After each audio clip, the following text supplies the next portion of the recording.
হে চিনিয়া চিনিয়া হে চিনিয়া ওইটা বাপন দা লয়। তাই তো যে বাপন দা কি করছে বলতে আমি চচ দেখে আসি দেখে আসি বাপন দা ও বাপন দা ও বাপন দা কি করছো গো? এই যে একটু কসরত করছি। এই প্রত্যেকদিন সকালবেলায় আমি একটু করে ব্যায়াম করি, তাতে শরীরটা আমার ভালো থাকে। এখনো পর্যন্ত আমার যা ক্ষমতা আছে তোরা আমার সঙ্গে পাত্তা পাবিনি, বুঝলি?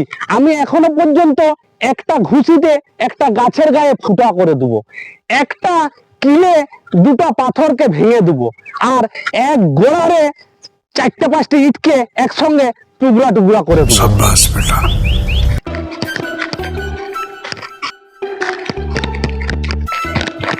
চিনিয়া চিনিয়া আজকে ওই ফুলটার মজা দেখাবো। চ আমরা গেলে শুধু নামের নামাতে ইট তুলে, লোক গাছটায় গাদা লোক গেলে শুধু ইট তুলে ব্যায়ামের দিকে ইয়া করে। চ আজকে ওই ফুলটার পরীক্ষা নিয়ে ওর মজা দেখাবো। চ চ চ চ ওই ফুলটার আজ মজা দেখাবো। চ চ চ দাদা ও দাদা, তুমি যে এত ব্যায়াম করো তাহলে এই তেঁতুল গাছের এই ডালটা আমার খুব দরকার ছিল। তুমি যে বলো আমি দমে ব্যায়াম করি, তাহলে এক গিলে এই তেঁতুল গাছের ডালটা ভেঙে দাও দেখিনি। হ্যাঁ ইরে শালা আজকে ধরা পড়ে যাবো নাকি ইয়াদের কাছে? না না, ধরা পড়া চলবে না। ইজ্জতের ব্যাপার আছে, মান সম্মানের ব্যাপার আছে।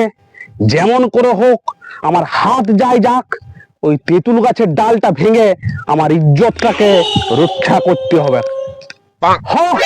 কোনো ব্যাপার নয়, চ আমি যাচ্ছি, তেঁতুল গাছের ডালটাকে এক কিলে ভেঙে দেবো।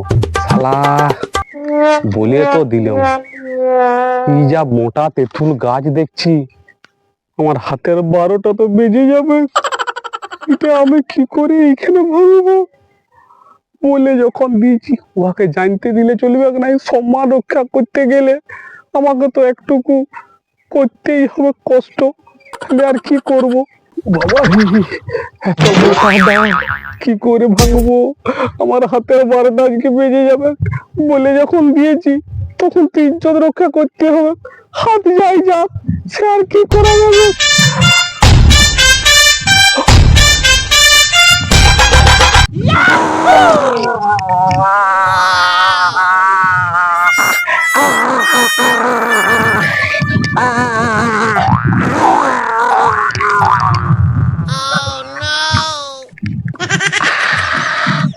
গেল রে।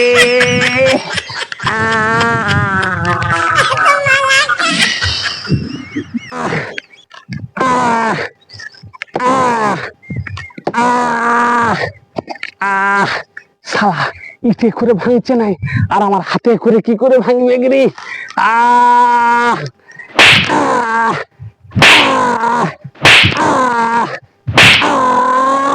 গেল গেল গেল গেল গেল গেল গেল গেল গেল গেল গেল গেল গেল গেল গেল হাত গেল হাত গেল হাত গেল হাত গেল হাত গেল হাত গেল হাত